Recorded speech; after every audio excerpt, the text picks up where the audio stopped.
Hello friends, welcome back दिव्यांजलि ला classes. जो भी बच्चे जुडिशरी की तैयारी करते हैं, आज का लेक्चर उनके लिए बहुत से इम्पोर्टेंट होने वाला है।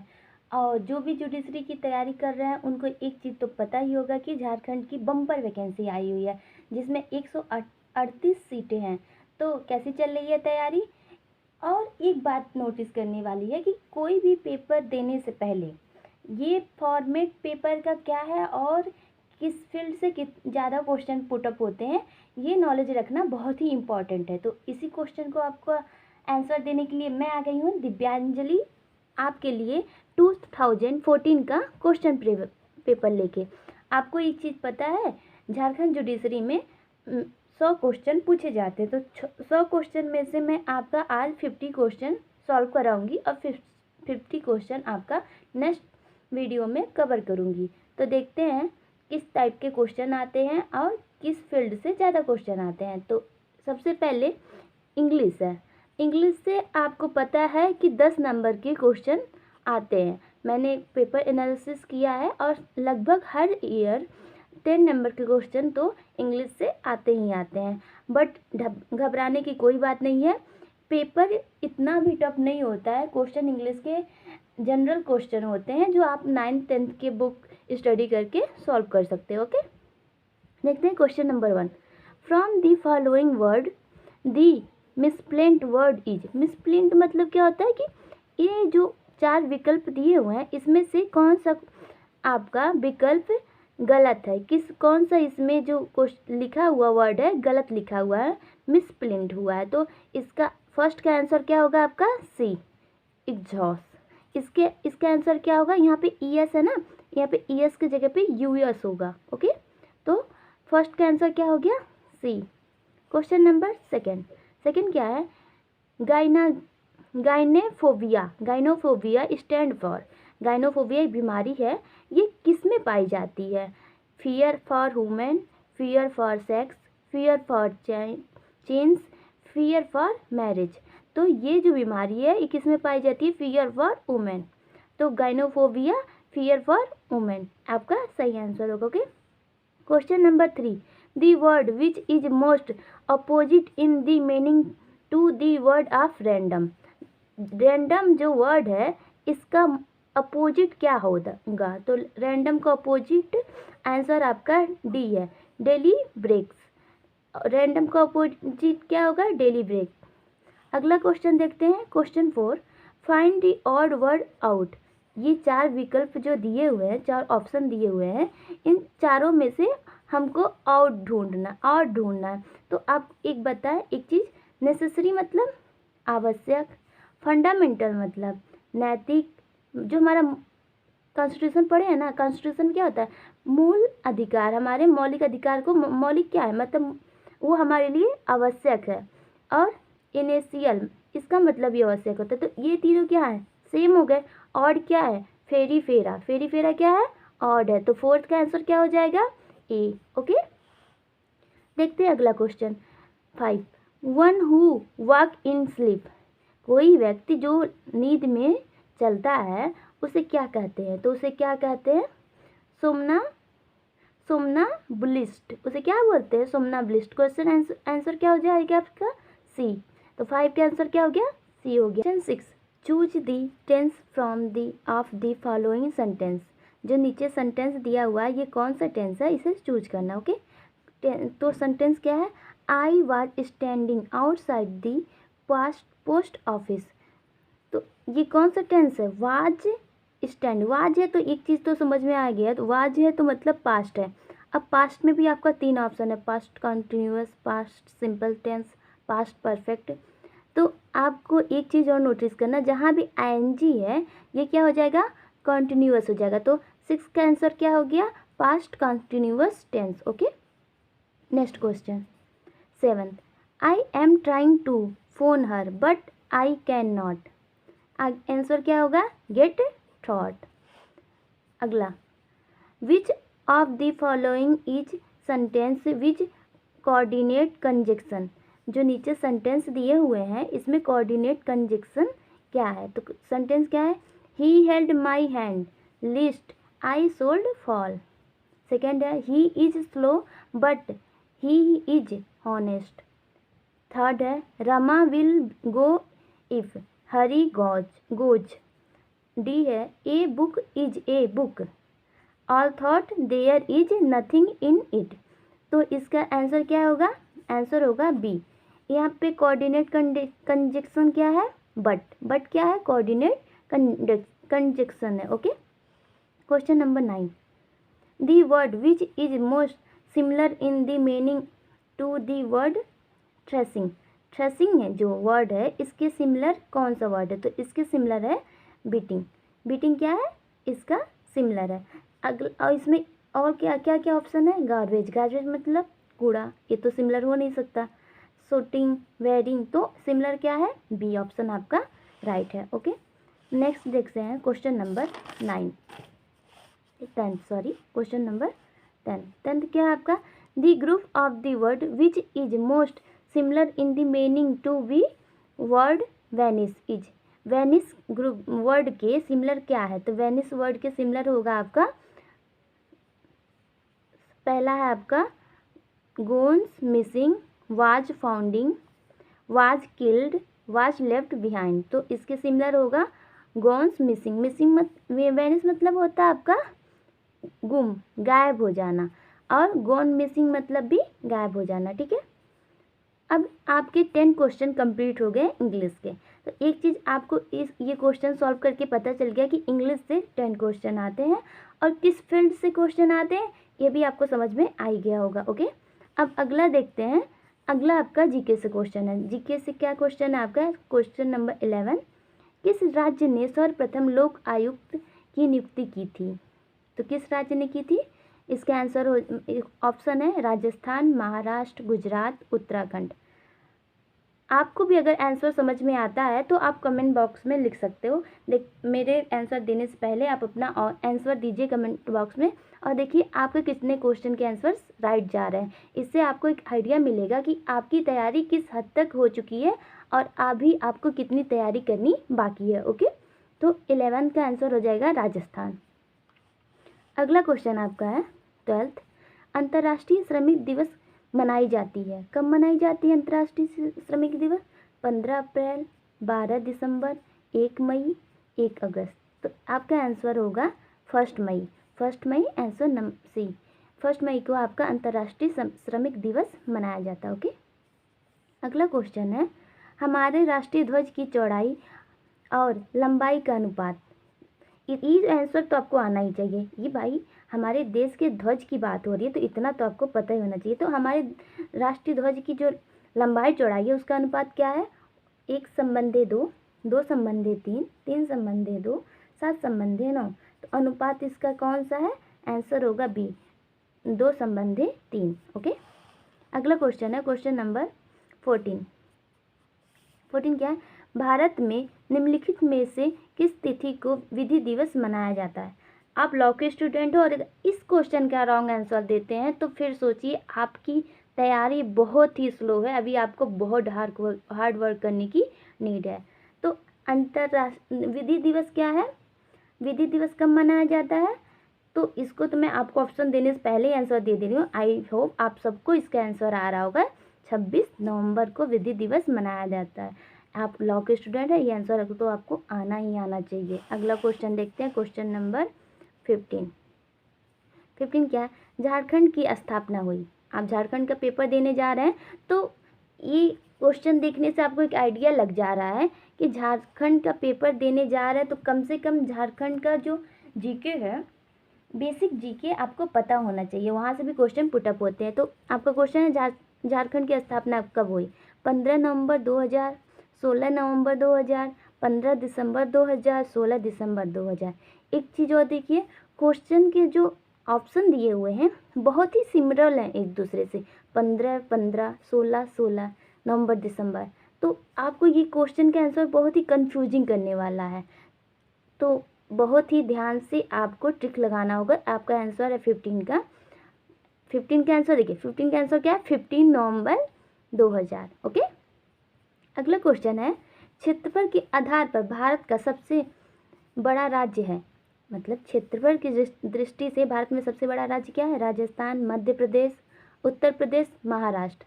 क्या है आंसर? ए होगा, राजस्थान है। अगला जूल इकाई है, ये किससे क्वेश्चन आ रहा है? साइंस में आ गए हम, ये साइंस का क्वेश्चन है। जूल इकाई किसका है? तापमान का, दबाव का, ऊर्जा का, ऊष्मा का। आंसर होगा आपका सी, ऊर्जा का। ओके। Question 18, antibiotics. एंटीबायोटिक्स क्या है? ये भी आपका साइंस का ही क्वेश्चन है। दर्द को दूर करता है, शरीर में जर्म्स को तत्काल नष्ट कर देता है, जर्म को बढ़ाने से निवारित नहीं करता है। दोनों, ए, बी और सी। तो एंटीबायोटिक क्या होता है? ये शरीर में जर्म्स को तत्काल नष्ट कर देता है। तो आंसर आपका हो जाएगा बी। बी क्या है? सही आंसर है। ओके। क्वेश्चन नंबर 19 देखते हैं। 19 क्या है? अकबर का जन्म कहाँ हुआ था? ये कहाँ से क्वेश्चन आ गया? फिर से हम पहुँच गए हिस्ट्री में। हिस्ट्री का क्वेश्चन है। दिल्ली में, लाहौर में, आगरा में, अमरकोट में। तो कहाँ हुआ था अकबर का जन्म? अमरकोट में। ओके। 19 क्वेश्चन हो गया। अगला देखते हैं क्वेश्चन नंबर 20। क्वेश्चन नंबर 20 क्या है? टैक्स रिफॉर्म कमीशन स्थापित किया गया था। कब किया गया था? किसके द्वारा किया गया था? योजना आयोग द्वारा, प्रधानमंत्री द्वारा, वित्त मंत्रालय द्वारा या फिर अंतर्राष्ट्रीय परिषद द्वारा। तो इसका आंसर होगा सी, वित्त मंत्रालय द्वारा। अगला क्वेश्चन, अब देखिए, अभी तक हमने देखा कि 1 से 10 क्वेश्चन किसके आए हैं? इंग्लिश के आए हैं। और साथ में ही 10 क्वेश्चन किसके हो गए? जीके के हो गए, जिसमें आपका साइंस, हिस्ट्री और करंट अफेयर मिक्सअप है। ओके। अब देखते हैं 21 से आपका क्वेश्चन लॉ से आने लगा है। तो 20 क्वेश्चन नंबर आपको अगर गेन करना है तो जीके और प्लस इंग्लिश तो पढ़ना ही पढ़ना होगा। और आप पढ़ भी सकते हो, इतना टफ भी नहीं है, इजी है। लोअर, हाई स्कूल, इंटर तक की इंग्लिश है। हाई स्कूल तक की इंग्लिश पढ़ लो और हाई स्कूल का जो साइंस है, हिस्ट्री है, पढ़ लो, तो आप आराम से क्वालिफाई कर जाओगे। ओके। अब देखते हैं 21 क्वेश्चन। डिक्री के निष्पादन की प्रक्रिया के दौरान यदि प्रश्न उठता है कि एक व्यक्ति एक पक्ष का प्रतिनिधि है अथवा नहीं, तो ऐसा प्रश्न निर्णित किया जाएगा। अगर ऐसा प्रश्न उठता है कि वह प्रतिनिधि है या नहीं है, तो कैसे निर्णित किया जाएगा? इस प्रश्न का आंसर कैसे होगा? तो आपका ऑप्शन ए है, न्यायालय जिसने डिक्री पारित की है उसके द्वारा, डिक्री के निष्पादन करने वाले न्यायालय द्वारा, या फिर अपीली न्यायालय द्वारा। डी है, एक अलग वाद द्वारा। तो आंसर आपका बी है, डिक्री के निष्पादन करने वाले न्यायालय द्वारा। ओके। क्वेश्चन नंबर 22 क्या है? एक डिक्री भरण पोषण की डिक्री के अलावा एक के विरुद्ध पारित की गई है यदि उसके वेतन इतने रुपए, कितना रुपए है? 10,000 प्रति माह है, तो उसका कितना भाग कुर्क किया जा सकेगा? तो आंसर आपका होगा सी, 3,000। ओके। क्वेश्चन नंबर अगला देखते हैं 23। क्वेश्चन 23 क्या है? एक अंतर्विभाषीवाद में ऑप्शन है ए, दावेदारों द्वारा संपत्ति के बारे में एक दूसरे के प्रतिकूल दावा होता है। दूसरा ऑप्शन बी, मात्र एक दावेदार द्वारा संपत्ति के बारे में एक दूसरे के प्रतिकूल दावा होता है। ऑप्शन सी, दावेदारों द्वारा संपत्ति के सभी के समान हित के द्वारा होता है। ऑप्शन डी, उपर्युक्त में से कोई नहीं। तो आंसर होगा आपका ऑप्शन सी, दावेदारों के संपत्ति में सभी के समान हित का दावा होता है। ओके। अब देखते हैं क्वेश्चन नंबर 24। 24 क्या है? सीपीसी की धारा 51 के अंतर्गत निम्नलिखित में से किसी रीति में न्यायालय डिक्री के निष्पादन का आदेश नहीं दे सकता है। तो न्यायालय जो है डिक्री के निष्पादन का आदेश किस रीति में नहीं दे सकता है? फोर्थ आपके 4 विकल्प हैं। विकल्प 1 क्या है? निर्दिष्ट रूप से डिक्री किसी संपत्ति के परिधान द्वारा। बी क्या है? किसी संपत्ति के कुर्की और विक्रय द्वारा। सी, पक्षकार पर समन के निर्वहन द्वारा। डी, रिसीवरी की नियुक्ति द्वारा। तो आंसर आपका होगा सी, पक्षकार के समन के निर्वहन द्वारा। ओके। Question number 25। 25 क्या है? यदि एक पक्षीय पारी डिक्री के विरुद्ध अपील को अपीलार्थी वापस लेता है तो आदेश 9 और नियम 13 मतलब आपका ऑर्डर 9 रूल 13 सीपीसी के तहत आवेदन उसे करना होगा। कहाँ पे करना होगा आवेदन? उसका निरस्त होगा, वापस होगा, प्रचलनीय होगा, अपील न्यायालय के अभिमत के प्रतिषेध होगा। तो आंसर आपका सी होगा, प्रचलनीय होगा। ओके, देखते हैं अगला क्वेश्चन, क्वेश्चन नंबर 26। क्वेश्चन 26 क्या है आपका? जहां पर एक दावा आदेश 22 सीपीसी के तहत उपसमित अथवा खारिज होता है तो उसी वाद कारण पर ऑप्शन ए पक्षकारों की सहमति पर नया वाद संसित की हो सकता है। ऑप्शन बी न्यायालय के पूर्व अनुमति से नया वाद दायर हो सकता है। ऑप्शन सी कोई नया वाद दायर नहीं किया जा सकता। ऑप्शन डी यदि पर्याप्त कारण दर्शित हो तो नया वाद दायर हो सकता है। तो आंसर आपका होगा सी, कोई नया वाद दायर नहीं किया जा सकता। क्वेश्चन नंबर 27 क्या है? अपीलीय न्यायालय के अधिकारों के संबंध में निम्नलिखित में से कौन सी बात सही नहीं है? ऑप्शन ए अपीलीय न्यायालय को मामले को अंतिम रूप से विनिश्चित करने का अधिकार है। बी अपीलीय न्यायालय को मामले को रिमांड पर करने का अधिकार है। ऑप्शन सी अपीलीय न्यायालय को अतिरिक्त साक्ष्य लेने का अधिकार नहीं है। ऑप्शन डी अपीलीय न्यायालय को वाद विचारित कर उन्हें विचारण के लिए भेजने का अधिकार है। तो आंसर आपका होगा सी, अपीलीय न्यायालय को अतिरिक्त साक्ष्य लेने का अधिकार नहीं है। नेक्स्ट क्वेश्चन, क्वेश्चन नंबर 28 क्या है? किसी व्यादेश की अवज्ञा या उसको भंग करने पर सिविल कारागार में डैश से अनधिक अवधि के लिए निरुद्ध नहीं किया जा सकता। अगर कोई सिविल मामला का व्यादेश है तो उसके खिलाफ कितने महीने का दंडादेश होगा? ऑप्शन है आपका ए 1 माह, बी 3 माह, सी 6 माह, डी 1 वर्ष। तो आंसर आपका होगा बी 3 माह। ओके, नेक्स्ट क्वेश्चन है आपका 29 क्वेश्चन क्या है देखते हैं। कोई पक्षकार सीपीसी के अनुसार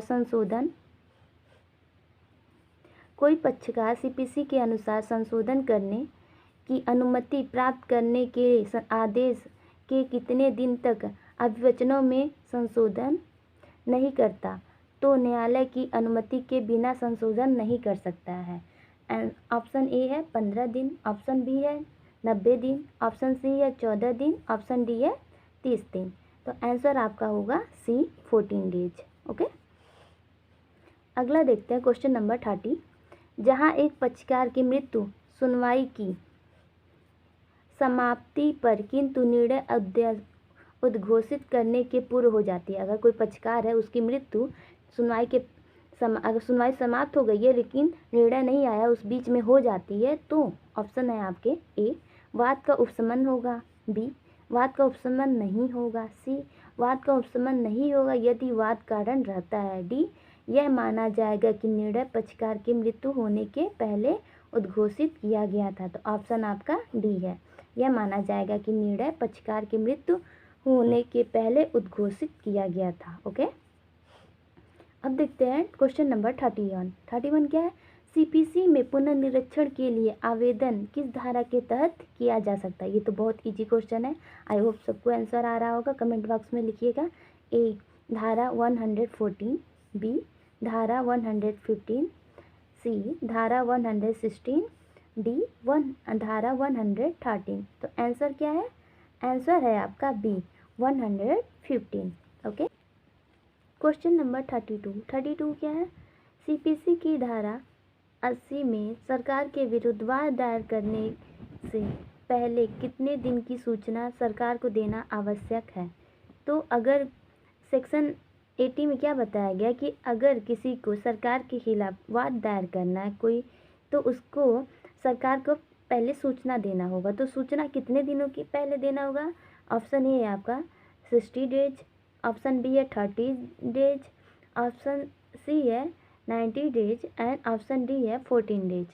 तो आंसर आपका होगा ए 60 डे मतलब 2 महीने पहले सरकार को सूचना देना होगा अगर हम किसी को सरकार के खिलाफ कोई विवाद दायर करना है। तो अब तक हमने देखा 32 क्वेश्चन। आगे देखते हैं क्वेश्चन नंबर 33। क्वेश्चन नंबर 33 क्या है आपका?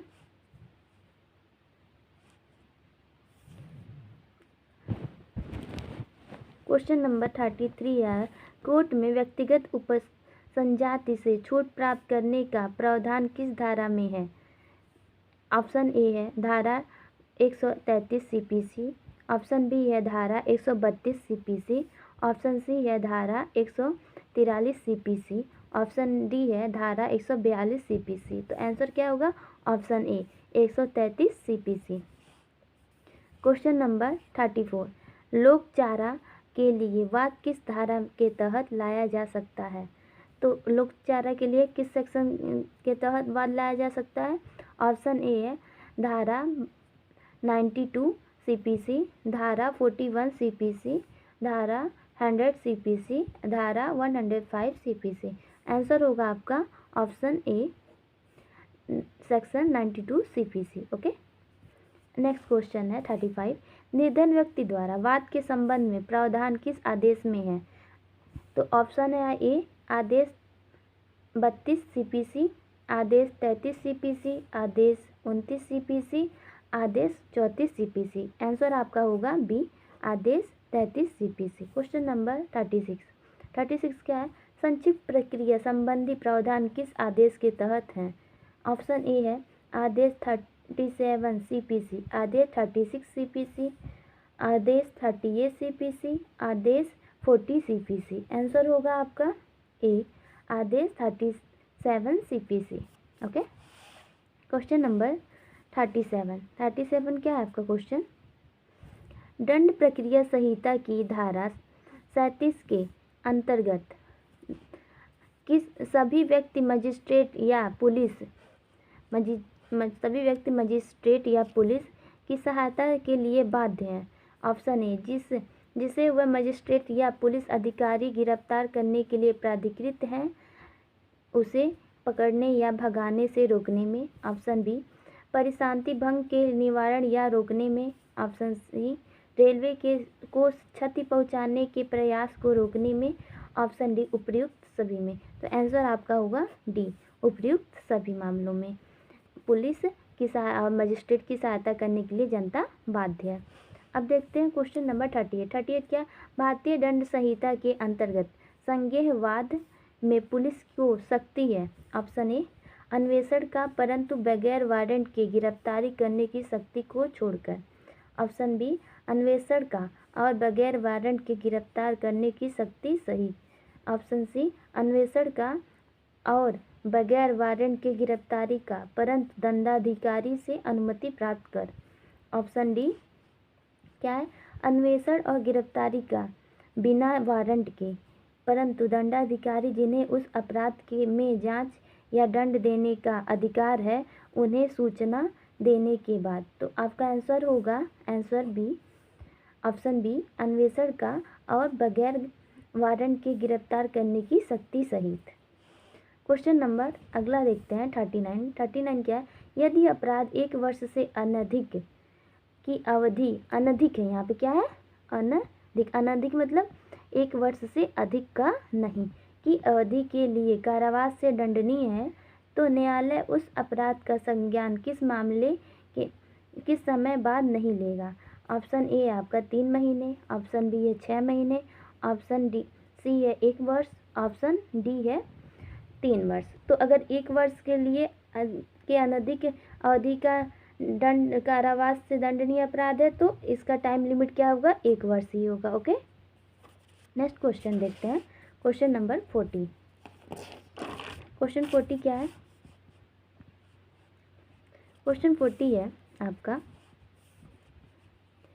वह कौन सी अधिकतम अवधि है जिसमें एक कार्यपालक मजिस्ट्रेट एक अभियुक्त को अभिरक्षा में निरोध कर सकेगा? ऑप्शन ए है आपका 24 घंटे से अनधिक, बी है 3 दिनों से अनधिक, सी है 7 दिनों से अनधिक और डी है आपका 15 दिनों से अनधिक। तो आंसर क्या होगा आपका 7 दिनों से अनधिक, answer number option C. Question है आपका 41, इनमें से कौन अध्याय 9 सीआरपीसी के तहत भरण पोषण पाने का अधिकार है। अध्याय 9 में क्या बात, किसके बारे में बताया गया, भरण पोषण के अधिकार के बारे में बताया गया। तो अध्याय 9 के तहत कौन कौन भरण पोषण पाने का अधिकारी है। ऑप्शन ए है तलाकशुदा पत्नी, ऑप्शन बी है न्यायिक रूप से अलग रह रही पत्नी, ऑप्शन सी है अधर्मज संतान, ऑप्शन डी है वयस्क पुत्र जो मानसिक और शारीरिक रूप से योग्य है। तो आंसर क्या होगा आपका, आंसर होगा डी। क्यों, क्योंकि अवयस्क पुत्र ही भरण पोषण पाने का अधिकारी होता है, और वो भी इसमें सेकंड क्या है कि मानसिक शारीरिक रूप से वह योग्य है। अगर वयस्क पुत्र है तो किस कंडीशन में भरण पोषण पा सकता है कि वह उसकी मानसिक स्थिति, शारीरिक स्थिति जो है सही ना हो। पर यहाँ पे जो आपका ऑप्शन है इसमें वह वयस्क भी है और उसकी मानसिक और शारीरिक स्थिति जो है योग्य है, तो वह भरण पोषण पाने का अधिकारी नहीं होगा। अगला क्वेश्चन है 42 क्या, ए वारंट किस अवधि तक कार्यकारी रहता है। अगर कोई वारंट निकाला गया है तो कितने टाइम के लिए वैलिड होता है, कब वह इनवैलिड हो जाएगा। तो ऑप्शन ए है 6 वर्ष, ऑप्शन बी है 10 वर्ष, ऑप्शन सी है 12 वर्ष, ऑप्शन डी है जब तक कि तामील ना हो या बाबित ना कर दिया जाए। तो आंसर क्या होगा, डी, जब तक तालीम ना हो। मतलब अगर देखिए समन क्या होता है, समन में एक टाइम लिमिट होता है, वो टाइम लिमिट ओवर होने के बाद समन आपका इनवैलिड हो जाता है। लेकिन अगर वारंट निकला गया है तो जब तक वारंट को खुद जो वारंट निकाला है, जिस न्यायालय ने वारंट निकाला है, वह जब तक रद्द ना करे या फिर वह जब तक उसे जिसके खिलाफ वारंट निकला गया है वो पकड़ा ना जाए तब तक वारंट क्या होता है, रद्द नहीं होता है। अगला क्वेश्चन है आपका 43, सीआरपीसी के तहत वह कौन सी अधिकतम अवधि है जिसमें कुर्की के बारे में दावे और आपत्तियां करना आवश्यक है। मतलब अगर कुर्की का आदेश हो गया है तो कितने समय लिमिट है जिसके अंदर हम उसकी कुर्की रोकने के लिए आपत्ति या क्लेम कर सकते हैं। तो टाइम लिमिट क्या है, ऑप्शन ए 6 महीने, ऑप्शन बी है 60 दिन, ऑप्शन सी 1 वर्ष, ऑप्शन डी 3 वर्ष। तो आंसर क्या होगा आपका, ऑप्शन ए 6 महीने। 6 महीने के बीच उसमें दावे आपको जो भी दावा या आपत्ति है आपको करना होगा, वरना आपका दावा खारिज कर दिया जाएगा। ओके, अगला क्वेश्चन देखते हैं, क्वेश्चन नंबर 44 क्या है, एक उपयुक्त धारा के किस उपयुक्त धारा के तहत एक मजिस्ट्रेट व्यादेश जारी कर सकता है। ऑप्शन ए धारा 133, ऑप्शन बी धारा 142, ऑप्शन सी धारा 144, ऑप्शन डी धारा 145। तो आंसर क्या हो जाएगा, ऑप्शन बी धारा 142। क्वेश्चन नंबर 45 क्या है, सीआरपीसी के किस धारा के तहत एक मजिस्ट्रेट स्थानीय अन्वेषण के लिए निर्देश जारी कर सकता है। ऑप्शन ए धारा 139, ऑप्शन बी धारा 133, ऑप्शन सी धारा 145, ऑप्शन डी धारा 147। तो आपका आंसर होगा ऑप्शन ए धारा 139। क्वेश्चन नंबर 46 क्या है, इनमें से कौन दोष सिद्धि पर परिशांति कायम करने के लिए प्रतिभूति की मांग कर सकता है। ऑप्शन ए उपखंड मजिस्ट्रेट, ऑप्शन बी जिला मजिस्ट्रेट, ऑप्शन सी कार्यपालक मजिस्ट्रेट, ऑप्शन डी प्रथम वर्ग न्यायिक मजिस्ट्रेट। तो आंसर क्या होगा, प्रथम वर्ग न्यायिक magistrate, option D. Question number 47 क्या है, सीआरपीसी की धारा 110 के में सदाचार के लिए प्रतिभूति सहित बंद पत्र निष्पादित करने की अधिकतम अवधि है। ऑप्शन ए 6 महीने, ऑप्शन बी 1 वर्ष, ऑप्शन सी 2 वर्ष, ऑप्शन डी 3 वर्ष। आंसर है आपका 3 वर्ष, ऑप्शन डी। नेक्स्ट क्वेश्चन है आपका 48 क्या है आपका क्वेश्चन, देखते हैं। 48 क्वेश्चन है आपका, सीआरपीसी 1973 की धारा 164 के तहत संस्कृति मजिस्ट्रेट अभिलिखित कर सकता है। ऑप्शन ए क्या है आपका, विचारण के दौरान, ऑप्शन बी अनुसंधान के दौरान, ऑप्शन सी विचारण या अनुसंधान के दौरान, ऑप्शन डी अनुसंधान के क्रम में, परंतु जांच या विचारण प्रारंभ होने के पूर्व। तो ऑप्शन डी आपका सही आंसर होगा। अगला क्वेश्चन है, वारंट मामलों का विचारण जो पुलिस रिपोर्ट पर संस्थित किए गए हों शुरू होते हैं। ऑप्शन ए, अभियुक्त के खिलाफ आदेशिकाओं जारी करने के साथ। ऑप्शन बी, पुलिस रिपोर्ट दायर होने के साथ। ऑप्शन सी, विधिवत आरोप विचरित करने के बाद। ऑप्शन डी, जब तक अभियुक्त कोर्ट का समन पाकर कोर्ट के समक्ष उपस्थित ना हो। तो आंसर क्या होगा? सी, विधिवत आरोप विचारित करने के बाद। आपका लास्ट क्वेश्चन है, क्वेश्चन नंबर 50। निम्नलिखित में से कौन सा कथन कथनकर्ता द्वारा हस्ताक्षरित किया जाना जरूरी नहीं है? तो ऑप्शन ए, सीआरपीसी की धारा 313 के तहत दिया गया कथन। ऑप्शन बी, सीआरपीसी की धारा 164 के तहत दिया गया कथन।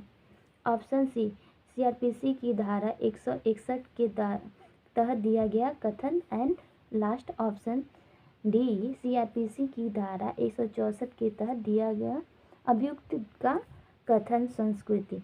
तो इसका आंसर होगा आंसर सी, सीआरपीसी की धारा 161 के तहत दिया गया कथन। तो दोस्तों, आज हमने 50 क्वेश्चन 2014 के कंप्लीट किए हैं।